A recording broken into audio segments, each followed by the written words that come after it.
tardes, mi nombre es Juan Kolasinski y con Grupal Distribuidora vamos a estar conversando con Irene Vallejo en torno a su reciente libro, El infinito en un junco.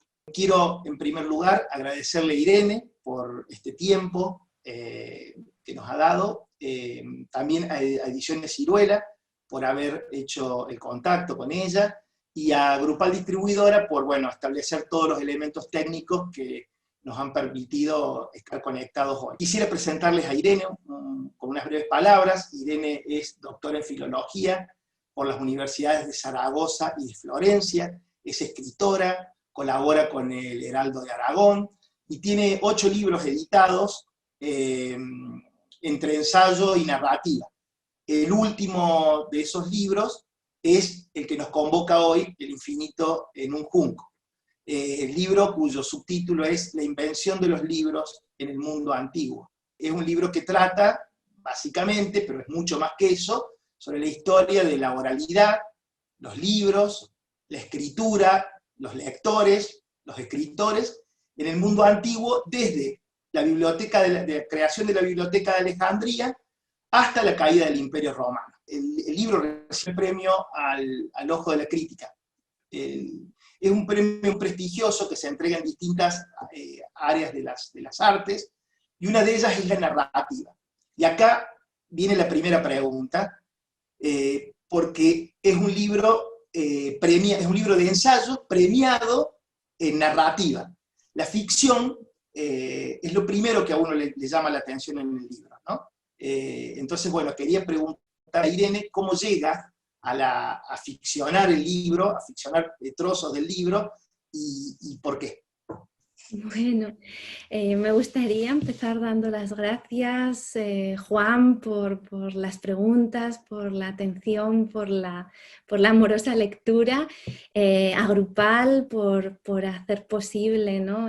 como cauce este encuentro con los lectores argentinos, y bueno, en general a todos los lectores que han hecho posible este sueño, ¿no? Esta asombrosa acogida del libro, totalmente inesperada para mí, porque el libro nació muy pequeño, con mucha humildad y sin en absoluto expectativas, ¿no? Y sí, creo que la particularidad quizá más llamativa es esa hibridación entre lo narrativo y lo ensayístico. Creo que tiene que ver con que yo procedo de la narrativa, ¿no? Antes de este libro había escrito 2 novelas, había escrito literatura infantil y juvenil, y mi propósito cuando decidí lanzarme al ensayo fue escribirlo con el mismo grado de exigencia con la que yo escribo una página de una novela, ¿no? Quería que el lenguaje, que la envoltura, que los ritmos, que las estructuras recordasen a la narración, es decir, que fuera un ensayo que se leyera en lo posible con el placer de una novela. Y un poco era la exploración de territorios fronterizos donde yo creo que podemos gozar de lo mejor de las dos partes, ¿no? La transmisión de conocimientos que hace atractivo el ensayo, pero por otro lado los procedimientos, las estructuras, las historias, los personajes que es lo que nos cautiva de una novela o de un texto de narrativa. Y cuando presenté el libro por primera vez en Madrid, el escritor Luis Landero lo definió como ensayo de aventuras. Y creo que es una definición muy, muy inteligente de lo que yo intentaba hacer. Quería que el libro estuviera lleno de suspense, de hecho arranca como una novela de aventuras. Quería que hubiera historias, héroes, antihéroes, villanos, mujeres, hombres, y sobre todo rendir un homenaje a todas las personas anónimas que han tejido la historia del libro. Siento la tentación de entrar en la piel de los buscadores de libros en los caminos de una Europa antigua, violenta y convulsa. Creo que nos han hablado muy a menudo de la épica bélica, ¿no? La épica del combate, de la conquista, de la anexión, del poder, y en cambio nunca nos han contado, o muy pocas veces nos han contado en esos mismos términos, ¿no? Como aventura, con todo su suspense, con todos los sacrificios, las peripecias y los riesgos, esa otra épica que es la épica del conocimiento, ¿no? De la transmisión del saber. Y allí los héroes son en su mayoría personas anónimas, ¿no? Desde bibliotecas, desde colegios, maestros, profesoras, bibliotecarios, libreras, personas que no han dejado sus nombres a la historia, pero que sí han sido partícipes de una gran aventura de la que todavía formamos parte hoy todas las personas que amamos los libros, ¿no? Y que en otros tiempos hubiéramos quedado excluidos de una actividad que nació siendo minoritaria y privilegiada, y en el transcurso de estos 30 siglos hemos conseguido que los libros estén al alcance de la mayoría, que casi todo el mundo aprenda a leer, y creo que hay que celebrar, ¿no? el inmenso logro que eso significa. Totalmente, para la cultura. De hecho, tu libro incluso empieza con un núcleo muy duro de una investigación académica, porque el libro comienza así. ¿Es de este modo? Sí. A ver, la realidad es que yo tengo un perfil, yo misma, un perfil mestizo, ¿no? Porque seguí una carrera académica, me doctoré en la Universidad de Florencia y en la universidad de mi ciudad natal, que es Zaragoza, y bueno, y tenía intención de seguir una vía académica, ¿no? Y publicaba en revistas, en libros, que englobaríamos como ese género de la academia, ¿no? Pero entonces di un giro profesional y me dediqué al periodismo, ¿no? Y entonces aprendí a escribir de otra manera. Escribir en la contraportada de un periódico exige entablar diálogo con todos, sean quienes sean los que lo lean, ¿no? Personas con más preparación, especialistas en 1000 disciplinas, ¿no? Personas con mayor o menor curiosidad y bueno, pues el reto es intentar atraparlos a todos. Entonces yo creo que esas dos vías de formación y esas dos rutas profesionales, pues al final confluyen en este libro, ¿no? Hay una investigación detrás, que fue mi tesis doctoral, 4 años de trabajo para reunir textos, todo un corpus de evidencias. Viajé gracias a una beca pública que recibí pues a Oxford, a Florencia, y de esos años es el acopio del material. Pero después, con la sabiduría y la experiencia de los libros que escribí, de mis novelas, de mi literatura infantil, de mi tarea periodística y de mi quehacer a lo largo de esos años, ya en el terreno estrictamente de la literatura, volví a enfrentarme al material que había recopilado, pero con una intención nueva, ¿no? La de hacer que la lectura pudiera ser apasionante para cualquier tipo de lector, ¿no? Esto que en el mundo anglosajón se hace habitualmente desde la universidad, pero quizá en España pues es más infrecuente, ¿no? Se tiende dentro de la academia a escribir para un público especializado, y creo que es importante cada cierto tiempo pues ofrecer al público, ¿no? Todo lo que hemos aprendido, lo que hemos averiguado, lo que hemos actualizado sobre una determinada cuestión, pero con esa capacidad que tienen en el mundo anglosajón de hacerlo al mismo tiempo una lectura apasionante, ¿no? Y para que cualquier persona que sienta curiosidad por la historia de los libros, que al final es nuestra propia historia, ¿no? La historia de cómo nuestras ideas han viajado en el espacio y en el tiempo, y cómo hemos conseguido derrotar ¿no? la soberanía del olvido y de la destrucción, pues contar eso como lo que es, una gran aventura. Hermoso. La verdad es que me emociona mucho lo que me contás. Yo creo que logras lo mejor de los dos mundos, porque se nota el rigor científico del libro y es muy hermoso la narración que está ahí entre textos, digamos. Uno de los elementos que se nota y que se disfruta mucho en el libro es la paradoja. Mencionas la paradoja 25 veces en el libro. ¿Te gusta? ¿Jugás con eso? Hay mucho humor en eso en el libro y quería que me contaras algo en relación a tu estado de trabajo con la paradoja y por qué esa búsqueda de la paradoja. No tenía el dato del número de veces que aparece, te lo agradezco. Sí, yo quería que en este ensayo aparecieran ingredientes que no son habituales en el género, por ejemplo, el sentido del humor, la ironía, el suspense, los textos en primera persona, incluso muy íntimos, ¿no? También hay pasajes poéticos, hay pasajes periodísticos, reconstrucciones de época, biografías de personajes entrelazadas con mi propia autobiografía. Entonces, bueno, en esa búsqueda de ingredientes que le dieran una nueva dimensión al ensayo y que permitieran demostrar lo que era mi teoría, que aunque se dice habitualmente que es la novela la que lo permite todo, en realidad el ensayo quizá más todavía, ¿no? Porque puede ser perfectamente novelístico e incluso, además, ser ensayístico, enciclopédico, acumular datos, moverte por la curiosidad, ¿no? Yuxtaponer hallazgos, descubrimientos.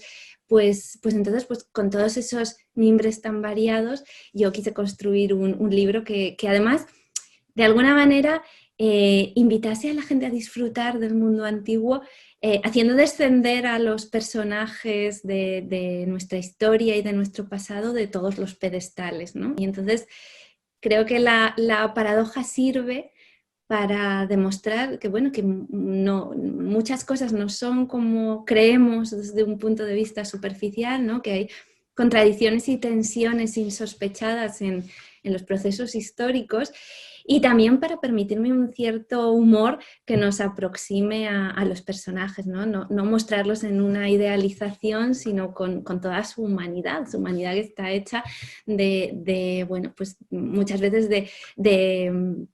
de tensiones y de objetivos antitéticos y de grandes ideas que luego a la hora de la verdad en la realidad se convierten en lo contrario, ¿no? Y entonces yo creo que es una forma hermosa y además muy griega, ¿no? También porque los sofistas utilizaban la paradoja como método de aproximación a la realidad.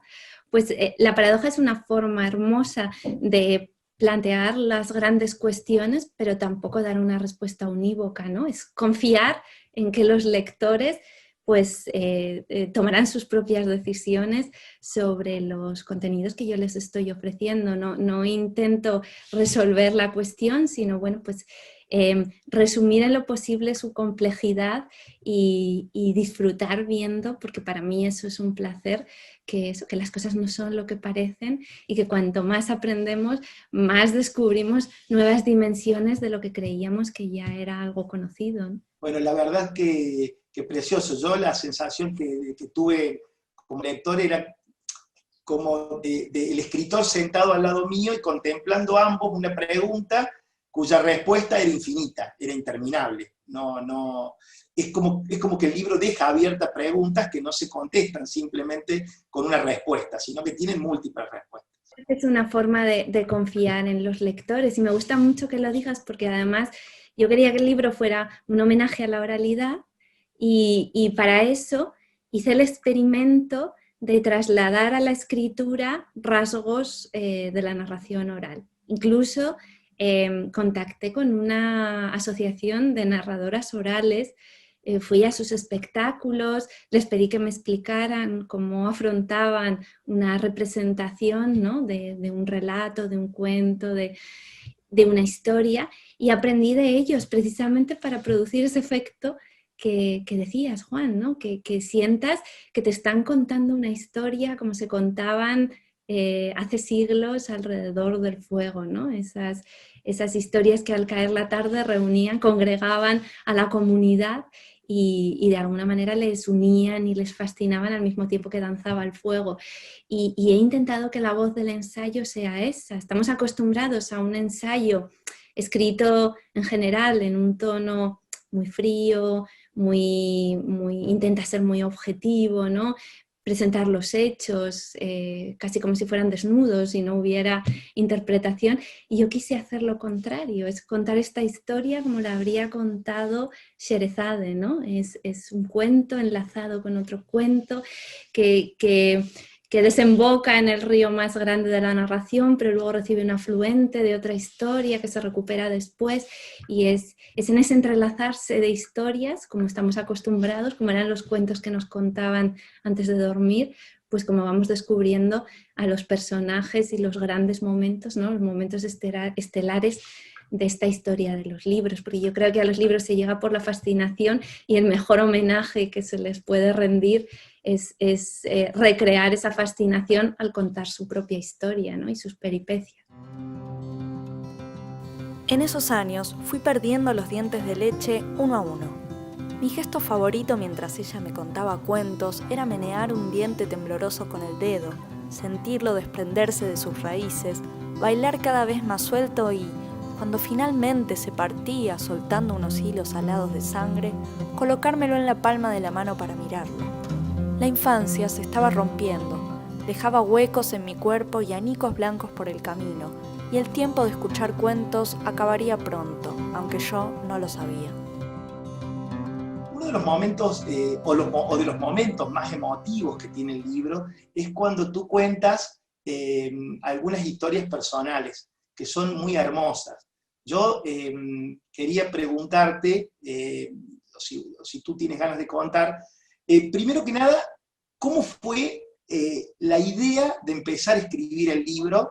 Me gustaría que nos cuentes eso en Florencia. Sí, tuve la suerte de vivir un año en Florencia durante mi doctorado.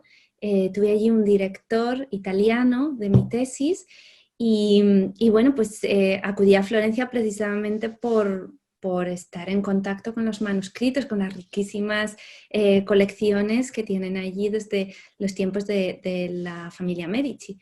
Y entonces, bueno, pues fue mi primer contacto realmente con los manuscritos, ¿no? Y entonces en el ensayo evoco el día en el que por primera vez pusieron en mis manos un manuscrito de Petrarca, ¿no? Un manuscrito riquísimamente editado, con sus miniaturas, ¿no? con ese exquisito material que es el pergamino. Y claro, un objeto que estaba fabricado para aristócratas, ¿no? Para potentados, para embellecer las bibliotecas de los más favorecidos de la sociedad. Y para mí fue un momento quizá catártico, ¿no? Darme cuenta de que alguien como yo, que en principio estaba excluido de ese mundo, de esas joyas, ¿no? de esos lujos, gracias a una beca, gracias al estudio y a la pasión por mi disciplina, había conseguido que se me abrieran las puertas a algo que en principio estaba vedado para alguien como yo, por ser mujer, por mis orígenes, por no tener apellidos nobiliarios, por no tener una mansión con biblioteca propia. Entonces sentí que realmente había una historia que contar. ¿Cómo había podido suceder eso, ¿no? No solo la belleza del libro que me conmovió, ¿no? y los sonidos, la música crujiente de las páginas de pergamino y el sentir, ¿no? Todo el esfuerzo que hay detrás de un libro copiado a mano, cuántas horas, cuántos desvelos, palabra por palabra, página a página. Pero por otro lado, esa otra historia, ¿no? Como los libros se han abierto hasta el punto que alguien tan insospechado como yo podía tener entre mis manos ese manuscrito. Y entonces creo que de alguna manera la idea empezó a cobrar cuerpo allí, ¿no? Contar la historia de cómo se hacían esos libros, cómo fueron mientras vivieron sus siglos peligrosos, ¿no? Antes de la invención de la imprenta, cuando multiplicar las copias de un libro era una tarea tan laboriosa y tan exigente, y luego contar esta otra historia, ¿no? Cómo las mujeres, la gente sin riqueza y sin pedigrí hemos podido acceder a la riqueza de las ideas, del conocimiento, de los libros, y cómo eso ha pasado por varias rutas, ¿no? Por las bibliotecas, por las librerías, por la educación, ¿no? Y todo eso empezó en la antigüedad y yo quería seguirle los pasos, ¿no? Rastrearlo y saber cómo empezó y cuáles fueron sus grandes hitos, ¿no? Y aunque el libro se centra en el mundo antiguo, en Grecia y Roma, que son las dos partes principales, está constantemente viajando hacia el presente, ¿no? En busca de las relaciones que hay con la informática, con el graffiti, con los tatuajes, con la cultura popular, con mil intereses que hablan de nuestro mundo actual, porque aunque este es un ensayo que se sitúa en el mundo clásico o toma su punto de partida allí, yo en realidad lo he sentido siempre como un ensayo sobre el mundo contemporáneo, ¿no? Lo que pasa es que es un ensayo que toma perspectiva, ¿no? Y nos explica de dónde viene el mundo, ¿no? Cuáles fueron los primeros compases de lo que ahora conocemos y que constituyó nuestra realidad. Pero todo lo que cuento tiene algún eco en el presente y esa es la razón por la que yo he elegido esos relatos, esos momentos históricos, ¿no?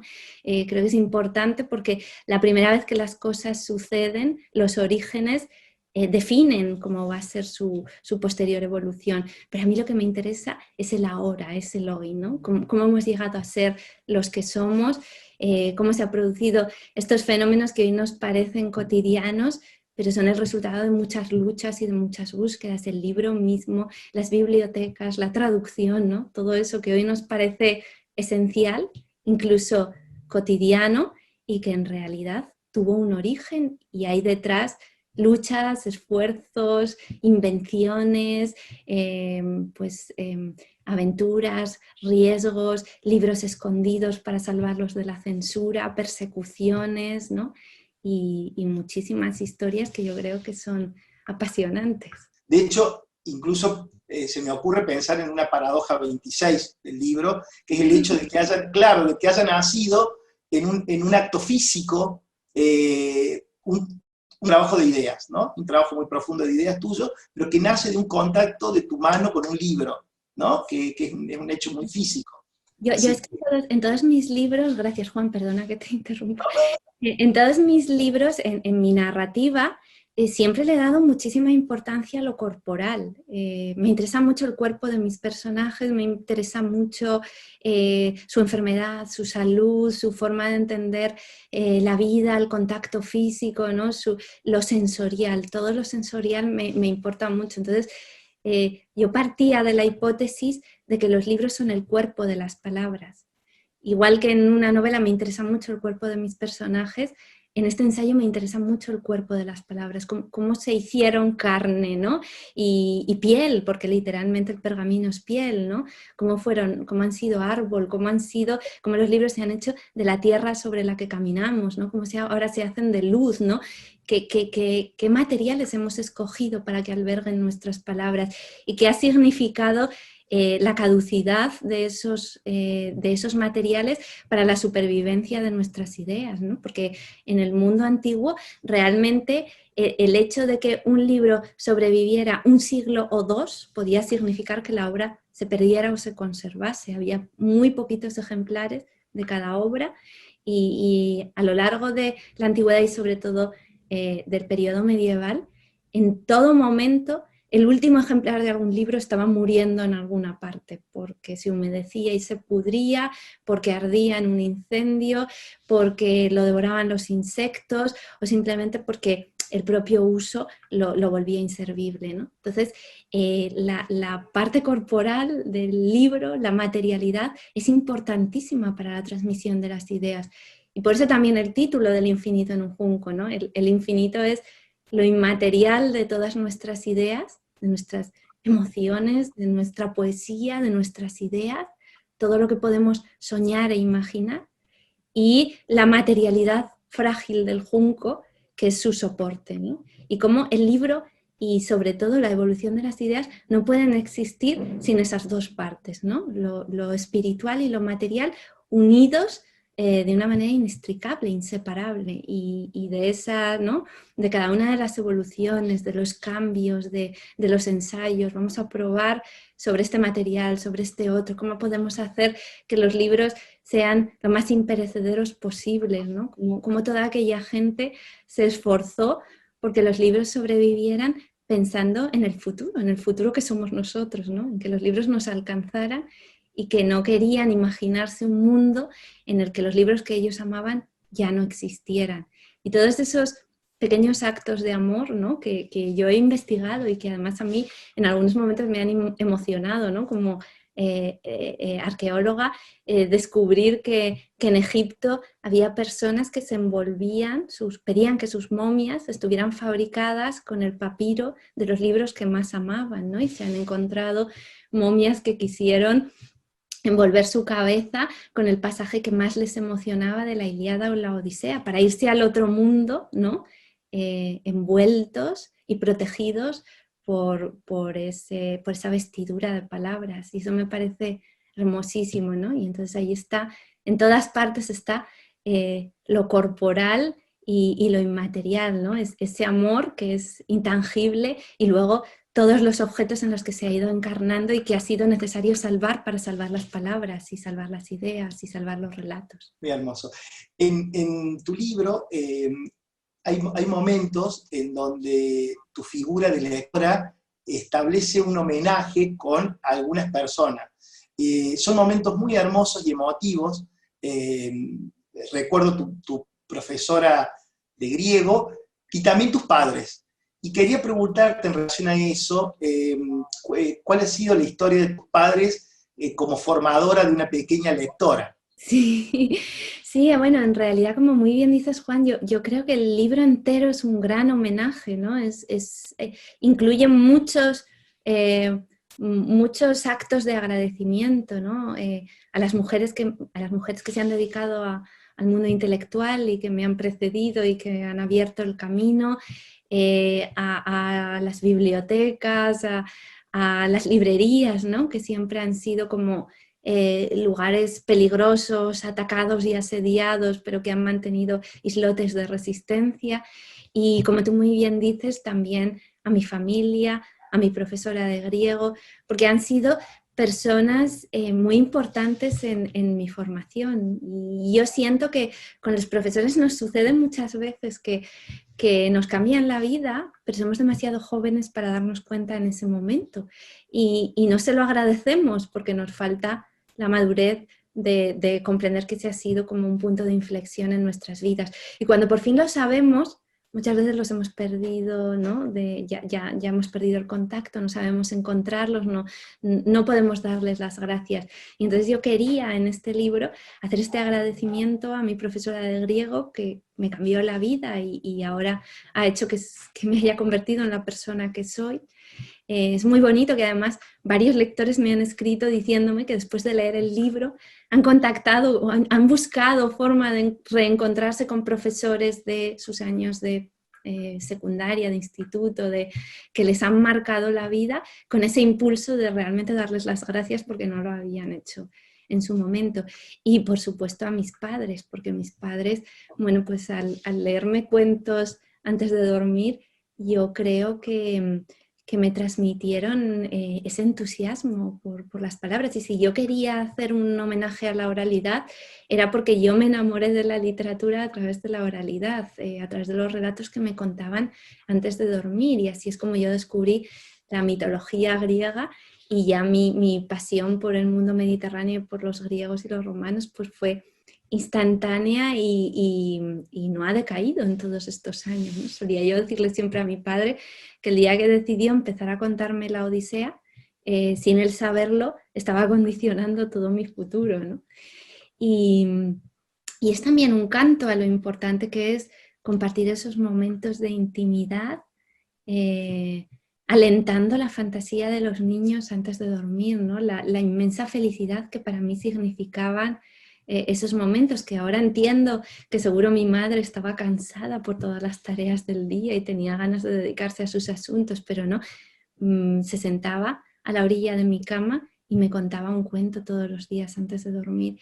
Y que todo eso fue sin duda abonar un terreno y crear una relación de amor por las palabras. Entonces yo siento que en mi propia vida, y creo que en la de todos, se cumple a pequeña escala toda la historia que cuento en este libro, ¿no? Pasamos por un periodo oral en el que las palabras solo nos llegan a través de los oídos, luego aprendemos a leer y entonces enseñamos a los ojos a escuchar las palabras y entonces a través de la escritura revolucionamos totalmente nuestra relación con el mundo.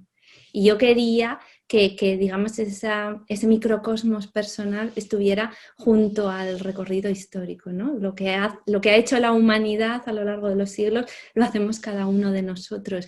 Y todos vivimos ese momento emocionante en el que por fin le arrancamos un significado a esas letras que hasta ese momento eran simplemente rayas y palitos que no sabíamos, no representaban nada para nosotros.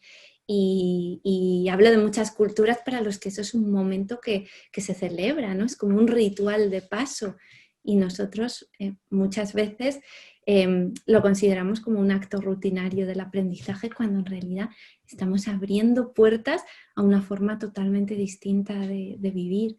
Y todos esos momentos que han sido esenciales para la humanidad, al haberlos vivido yo íntimamente, creo que hay un cordón umbilical que une esa gran historia con mi pequeña historia. Y eso es lo que he intentado contar también para darle, ¿no? Teñirla, colorear esa historia de la emoción que todos hemos conocido en nuestra vida, ¿no? Todo el que tenga el libro entre las manos ha pasado por esos estadios, ¿no? Y creo que es bonito conmemorarlo y es bonito también intentar, y ese es otro aspecto experimental de este ensayo, que no solo se dirija a la parte intelectual de quien lee, sino también a la emocional, ¿no? A todo lo que estas evocaciones significan para nosotros, porque quien ama la lectura tiene una historia de amor con los libros, que tiene sus momentos, sus descubrimientos, sus hallazgos, sus epifanías, los momentos en los que te han salvado la vida, los libros, y bueno, pues todos esos momentos los compartimos y son como un factor común que nos hace entendernos y nos hace formar parte, ¿no? de este clan de los libros al que yo he dirigido pues El infinito en un junco. Muchos siglos más tarde, un pariente intelectual de Heródoto, el filósofo Emmanuel Levinas, lituano, francés adoptivo y judío, que sobrevivió a un campo de concentración alemán tras perder a toda su familia en Auschwitz, escribiría: «Mi acogimiento del otro es el hecho decisivo por el cual se iluminan las cosas». El libro, Irene, tiene un profundo mensaje de valoración y respeto por lo humano. Es como otra de las facetas muy destacables del libro y muy emotivas. Yo leyendo, de hecho, por ejemplo, hay una sección, hay un capítulo que tú le dedicas a una frase de Emmanuel Levinas que te has tomado el trabajo en su estructura, es tan pequeña que la destacas, o sea, destacas por lo pequeño. Y ese tipo de juegos que hace el libro demuestran una profunda vocación tuya por mostrar lo humano, ¿no? La dignidad de lo humano. Pero eso se transforma en una serie de relatos y de posiciones en torno al feminismo, ¿no? Uno podría parafrasear a Sartre diciendo, ¿no? El feminismo es un humanismo, ¿no? Sí. Es muy bello lo que tú haces en ese sentido con el libro, por lo que yo quería preguntarte si nos podías contar algo en relación a estas historias que vos contabas de las mujeres como contadoras de historias, a cuál es la función de las mujeres como contadoras de historias en la antigüedad. Sí, bueno, es que precisamente hay allí una paradoja que yo señalo en el libro, ¿no? y que nos afectaba muy especialmente a mi profesora de griego y a mí, porque éramos las dos grandes enamoradas de una cultura profundamente misógina. Y esto, pues claro, te crea tensiones. Comprendes que de haber vivido en esa época no hubieras podido leer, aprender, escribir, formar parte del discurso público, ¿no? Y eso quizá es algo que para las mujeres es más evidente porque lo hemos vivido históricamente, que para los estudiosos y los filólogos varones, ¿no? Y yo quería dar ese punto de vista. O sea, a mí siempre me interesa explorar en el discurso histórico qué pasa con las mujeres. Cuando hay un sujeto plural, un nosotros, ¿las mujeres están incluidas en ese nosotros o están viviendo ese periodo, esas circunstancias, ese fenómeno de otra manera especial? Y es de lo que me he preocupado a lo largo de todo el libro, ¿no? Busco las huellas de los primeros escritores, pero ¿y las escritoras? ¿Lo vivieron igual? ¿Tuvieron las mismas dificultades? ¿Otras específicas? Y este es como un leitmotiv de todo el libro, ¿no? El preguntarme si las situaciones que los libros de historia suelen representarnos como colectivas son realmente colectivas o las mujeres las vivían a su manera y con dificultades propias. Y por eso rastreo a través de todos esos orígenes hechos que me parecen esenciales y que generalmente quedan como en la penumbra de la historia, ¿no? Por ejemplo, el hecho de que el primer texto firmado que conocemos en la historia de la humanidad lo escribiera una mujer es profundamente desconocido. Incluso a mí, que he estudiado un grado de filología antigua, me he preocupado por las ciencias de la antigüedad en todas sus esferas, que he realizado un doctorado, nadie me nombró a esta sacerdotisa Acadia, que es la primera persona que esgrime un yo en la historia de la literatura, y que eso debería convertirla en un referente absoluto, ¿no? Es mucho más antigua que Homero, mucho más antigua que el anónimo autor del poema de Gilgamesh, y sin embargo es prácticamente una desconocida para la mayor parte de los lectores, incluso para mí, que estudié esa especialización. Entonces, ¿cuál es la razón de haber marginado a un personaje que tiene esa radical importancia, ¿no? Que es como el principio, es la primera persona que rompe el anonimato? Y me parece absolutamente necesario rescatarla, ¿no? Y claro, sucedió que cuando el mundo pasó de la oralidad a la escritura, pues hubo como una especialización. El mundo de la nueva tecnología quedó dominado mayoritariamente por los hombres, y el territorio de la oralidad quedó restringido mayormente a las mujeres, ¿no? Y entonces toda esa tarea que las mujeres siempre han hecho de enseñar en el hogar, en fin, llamamos a nuestra lengua, a nuestro idioma, lengua materna, porque lo enseñan las madres habitualmente, ¿no? No es la lengua paterna, es la lengua materna. Las mujeres han enseñado en el hogar, incluso de forma informal, fuera del hogar, han compuesto poemas, han sido grandes narradoras, y sin embargo a muchas de ellas les faltó el acceso a la escritura y por tanto la posibilidad de inmortalizar todo lo que soñaban, pensaban o creaban. Y mi obsesión era recoger, aunque fueran los añicos del trabajo intelectual de esas mujeres, ¿no? Lo que nos ha quedado, aunque sean unos nombres, aunque sea un pedazo de un verso.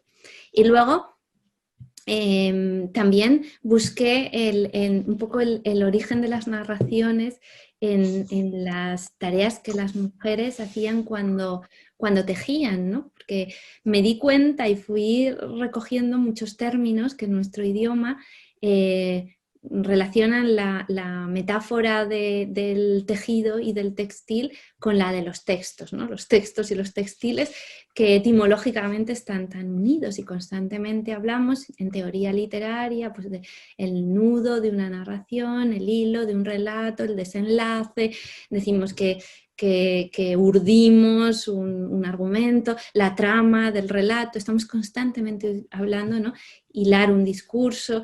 Tenemos muchísimos términos que remiten a la actividad de tejer, y entonces mi hipótesis fue que posiblemente hubo un momento en el que las narraciones, las narradoras por antonomasia eran las mujeres, mientras en su hogar se dedicaban a las tareas de la lana, del tejido, de los tapices, de los textiles, ¿no? Y puesto que eso era lo que tenían entre las manos, y es una actividad que permite al mismo tiempo contar historias, narrar cuentos, cantar canciones, recitar, pues probablemente esas mujeres que tenían entre las manos el tejido recurrieron a las metáforas más obvias, más evidentes de lo que acompañaba la narración, ¿no? Y entonces, a través de eso he intentado recuperar lo que nos queda de esas mujeres, ¿no? De las que fueron acalladas por no haber recibido educación o no habérseles permitido escribir, y luego la memoria de las que sí escribieron,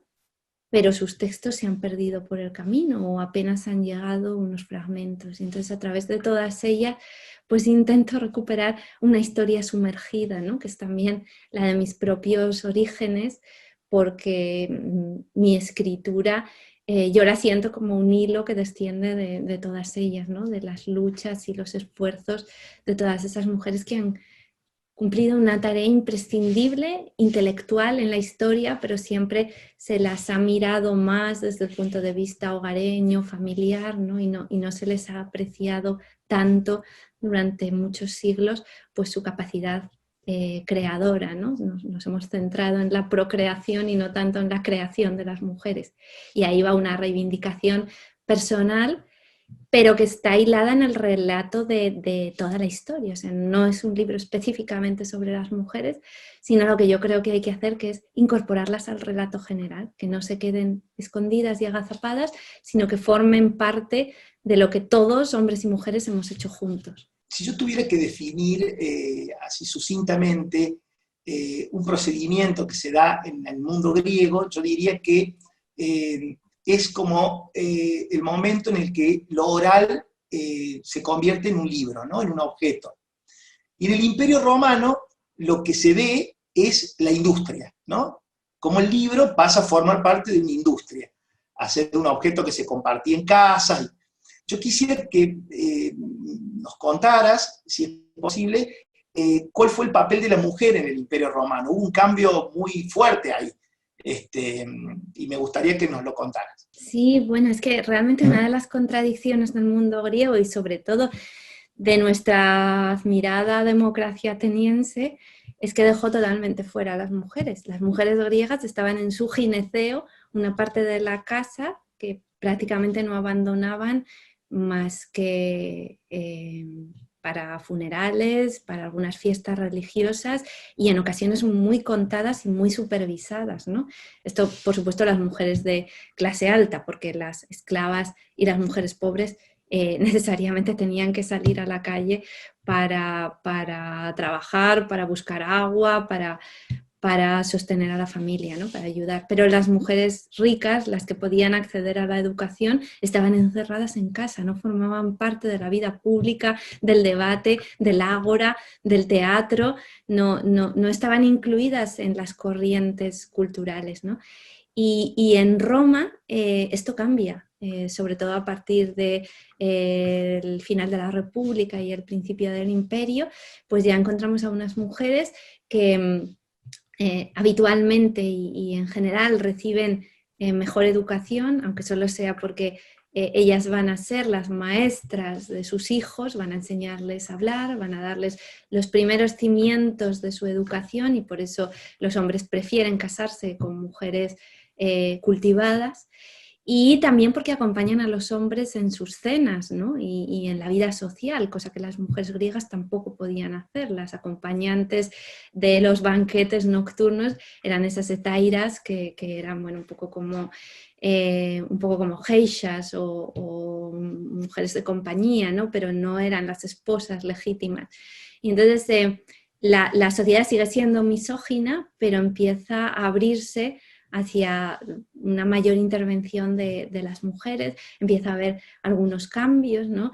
Las mujeres viudas pueden administrar sus propias fortunas, empiezan a suceder algunos acontecimientos que dejan a las mujeres un poquito más libres de la tutela de los hombres en determinadas condiciones y en determinadas clases sociales, pero que marca una enorme diferencia, ¿no? Y entonces empezamos a ver cómo pues, las mujeres, algunas mujeres empiezan a tener mucha influencia en política, ¿no? Las mujeres de la familia imperial, empezamos a ver mujeres que escriben, de las cuales la mayor parte de los textos no se han conservado, pero sabemos que estuvieron. Y bueno, pues realmente hay un cambio, hay un cambio esencial para ellas y me parece importante destacar, ¿no? cómo se van abriendo esos pequeños respiraderos y cómo enseguida que existe una grieta, la creatividad de las mujeres aflora.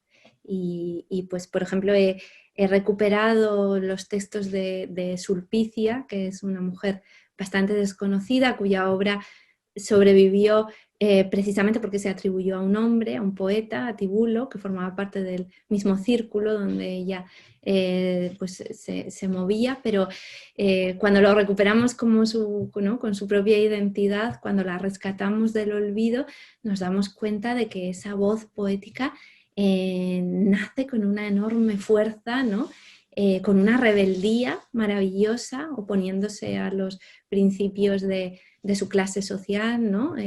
Reivindicando un amor que iba totalmente contracorriente de su familia ¿no? y de las convenciones, y escribió una poesía que resulta realmente innovadora y que toma unos acentos que no tienen equivalente en la literatura latina. Entonces a mí me parece muy importante abrir esas ventanas, ¿no? Y reencontrarnos con nuestras predecesoras y reconstruir esas genealogías.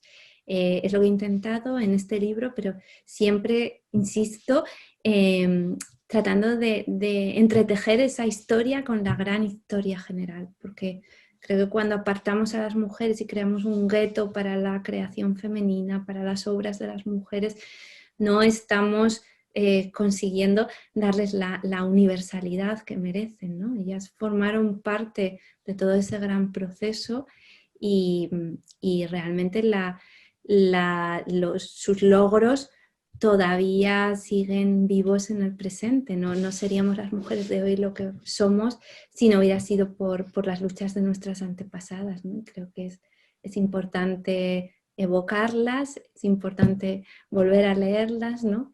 Y rescatar todo aquello de un olvido que ha sido impuesto. No se justifica por la falta de valía de aquellas mujeres, sino porque ¿no? en tiempos de escasez y de pobreza, pues son muy pocos los manuscritos que sobreviven, que se copian, que podemos permitirnos reproducir, y claro, ahí entran a jugar un papel muy importante las valoraciones, ¿no? Que es lo que consideras valioso y que consideras secundario y prescindible, y en general los textos de las mujeres han sido considerados secundarios y prescindibles.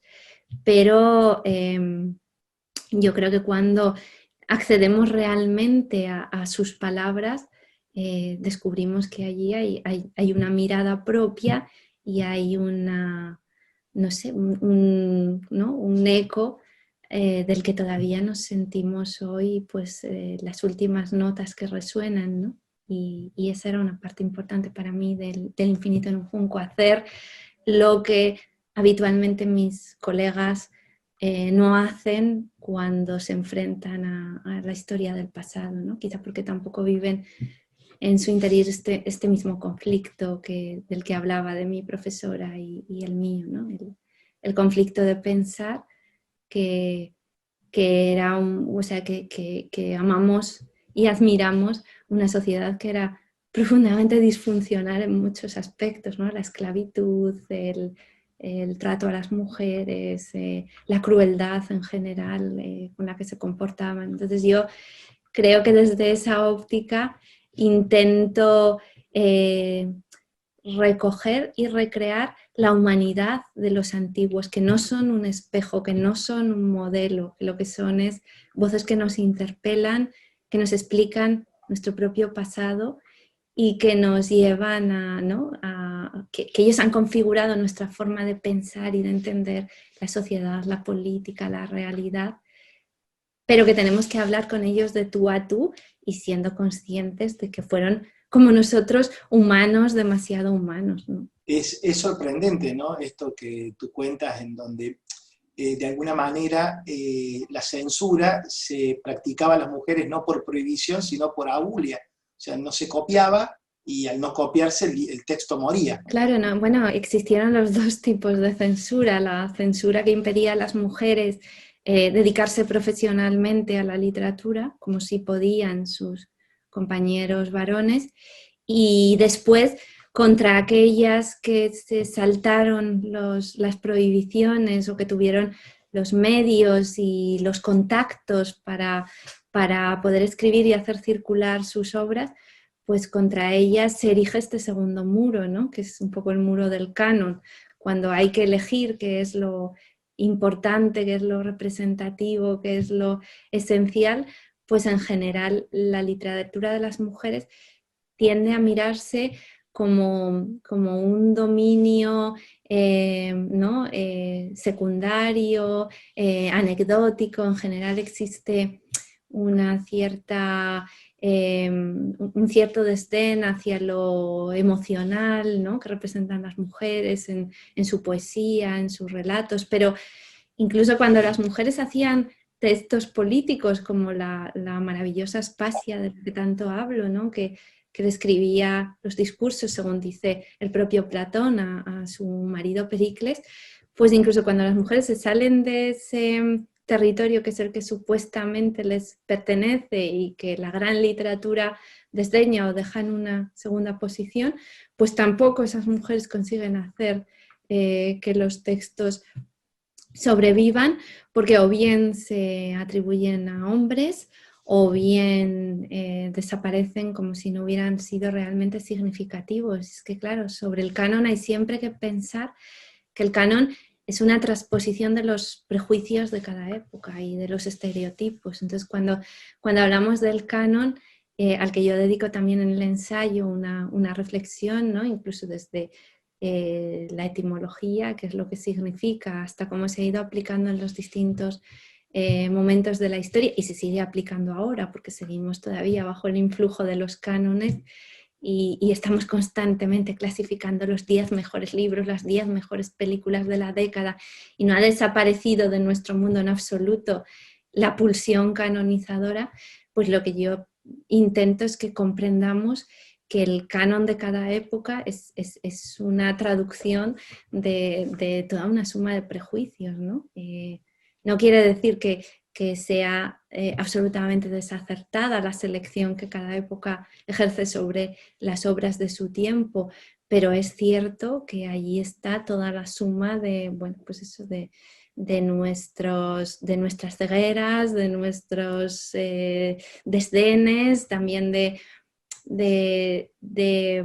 valoraciones de ciertos géneros o ciertas manifestaciones que dejan otros géneros como géneros bastardos o menores y luego cambian siglos después, ¿no? Entonces, el canon es un conjunto de peripecias de la crítica, de la valoración que estamos tejiendo y destejiendo constantemente, como el sudario de Penélope, pero tenemos que ser conscientes de que son absolutamente arbitrarios.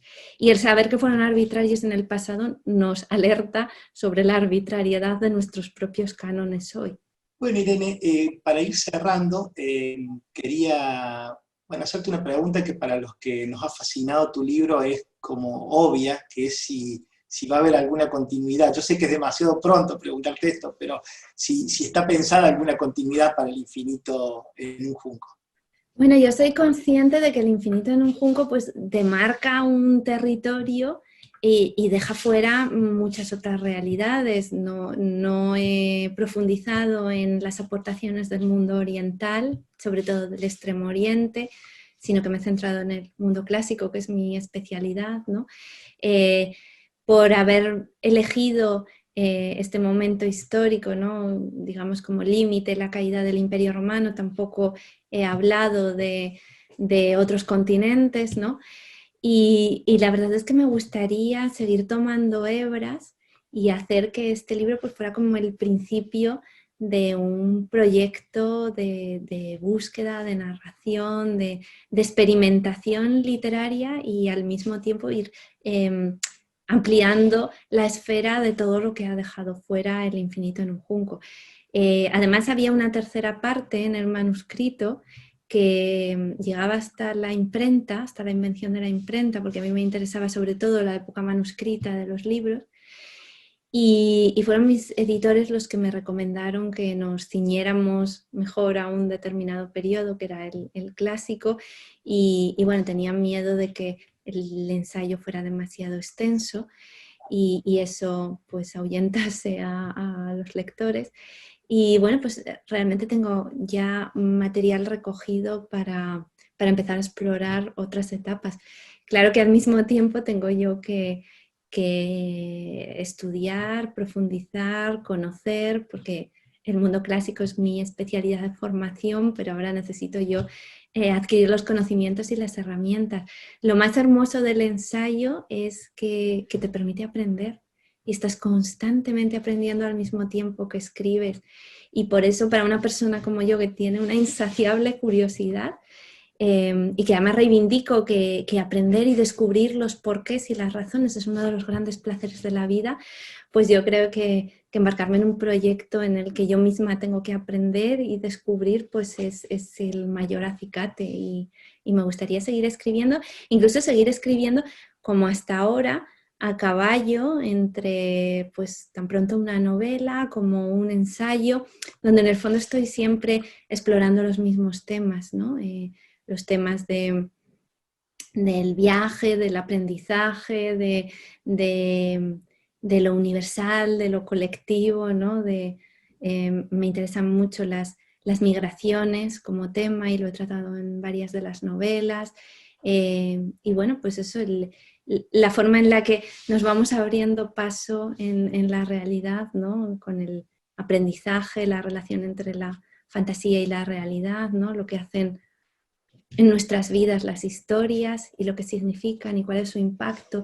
Y me gustaría eso, seguir explorándolo desde la ficción, desde el ensayo y desde las formas híbridas, porque yo creo que el futuro de la literatura está precisamente en esas encrucijadas, ¿no? Donde la novela se puede hacer cada vez más discursiva y el ensayo se puede hacer cada vez más narrativo. Bueno, celebro mucho entonces esta perspectiva de que podamos encontrarnos con otro texto tuyo. Por lo pronto, aquí en Argentina aún no están distribuidas el resto de tu bibliografía, de tus novelas. Vamos a hacer todo lo posible para difundirlo, para que se conozcan. Tengo mucho entusiasmo de leer alguna novela tuya, así que bueno, veremos cómo continúa. ¿Ah? Quiero agradecer. Gracias. ¿Perdón?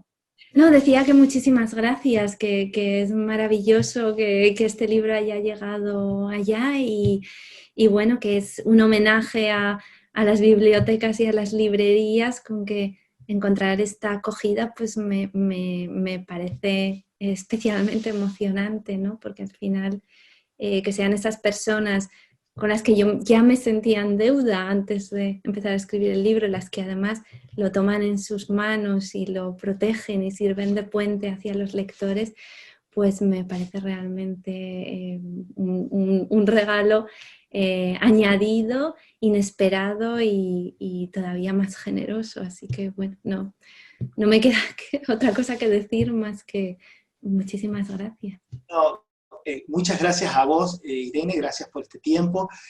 También gracias a Siruela. La verdad, bueno, es una editorial que yo siempre he amado profundamente y la verdad que le hace honor al libro porque han hecho una edición muy, muy hermosa. Ellos están acostumbrados a ediciones muy bellas, pero se han esmerado mucho. Es una edición verdaderamente preciosa. Así que bueno, muchísimas gracias, Irene, por tu tiempo, por esta entrevista y hasta cualquier momento. De verdad, me hace muchísima ilusión que el libro esté en vuestras manos y que sé que estáis haciendo una maravillosa labor en un momento muy difícil para mantener vivos los libros y para que la gente siga encontrando refugio en la lectura y de verdad, de corazón, es muy emocionante. Todo lo que pueda hacer para ayudar la promoción desde aquí hasta que pueda viajar, pues ya lo sabéis, contad conmigo y y aquí estaré. Gracias, de verdad. Muchísimas gracias, Irene. Muchas gracias por este tiempo, muchas gracias por el libro y hasta la próxima. Muchísimas gracias. Hasta la próxima y que sea pronto.